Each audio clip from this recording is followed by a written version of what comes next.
खाना बनाने वाले लालची बावर्ची ने ये सब देखा और उसे गिरबान से पकड़ लिया। क्या तुम खाने की खुशबू ले रहे हो, लफंगे भिखारी? चल पैसे दे। भिखारी के पास भला पैसे कहाँ थे, तो बावर्ची उस मामले को होज्जा के पास ले जाता है। तुम्हारा कहना सही है, नसरुद्दीन ने कहा, लेकिन अब इस बेचारे के पास तो कुछ भी नहीं है, तो मैं तुम्हें पैसे दे देता हूं। ये कहते ही होज्जा एक सोने से भरी पोटली निकालकर खनखनाता है। क्या तुम ये खनखनाहट सुन सकते हो? हाँ बिल्कुल। बावर्ची बहुत खुश हुआ। चलो, जो तुम्हारा कर्जा था वो तो मैंने चुका दिया। ओए, ये कैसे हुआ होज्जा? क्या मतलब है तुम्हारा? खाने की खुशबू के बदले पैसों की खनखनाहट तो हो गया ना। होज्जा की बीवी घर पर सर्दी से कपकपा रही थी। वो और ज्यादा इंतजार नहीं कर सकती थी। उसका पति आखिर कहाँ रह गया? वो उसे ढूंढने के लिए निकल पड़ी। हाय दैया, तुम आखिर यहाँ क्या कर रहे हो नसरुद्दीन?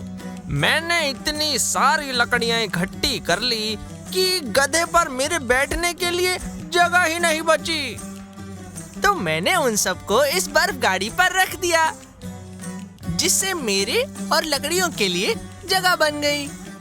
लेकिन ये बर्फ गाड़ी तो बर्फ में ही चल पाएगी ना बुद्धू कहीं के।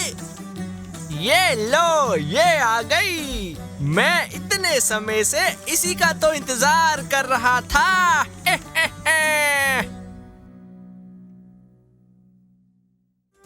लेकिन होज्जा, मैंने तो तुम्हें सिर्फ चिट्ठी लिखने को ही कहा है, तो तुम मेरी चाची के पास क्यों जाना चाहते हो?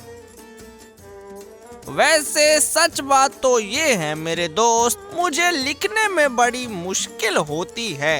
अगर मैं चिट्ठी को उन तक खुद लेके जाऊंगा तभी तो चाची को बता पाऊंगा कि चिट्ठी में लिखे संदेश का क्या मतलब है। वहाँ एक बढ़िया सा बिकाऊ काठी घोड़ा है, लेकिन वो काफी महंगा है।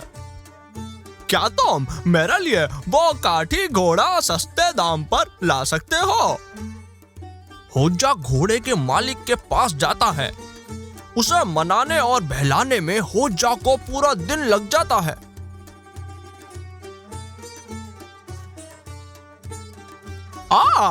तो मोल भाव कैसा गया? काफी सही।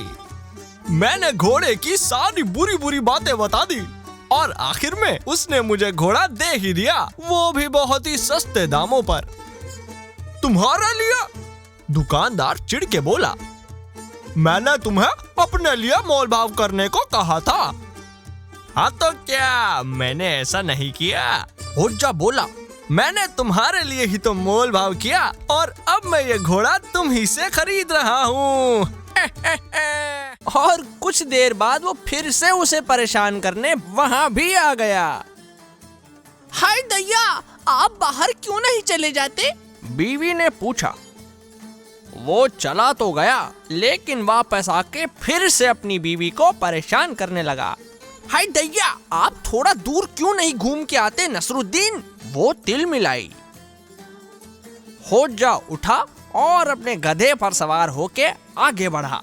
वो 2 कदम चला, फिर 10, और इस तरह कर करके महीने बीत गए। दिन से रात और रात से दिन हो गया। एक दिन उसे अपने शहर का आदमी मिला, जो दुनिया घूमकर वापस आ रहा था। आपसे मिलकर कितना अच्छा लगा। होज्जा खुशी से मुस्कुराया। जब आप घर जाएं तो सबसे जरूर मिलना और मेरी बीवी से पूछना कि इतना दूर ठीक है ना।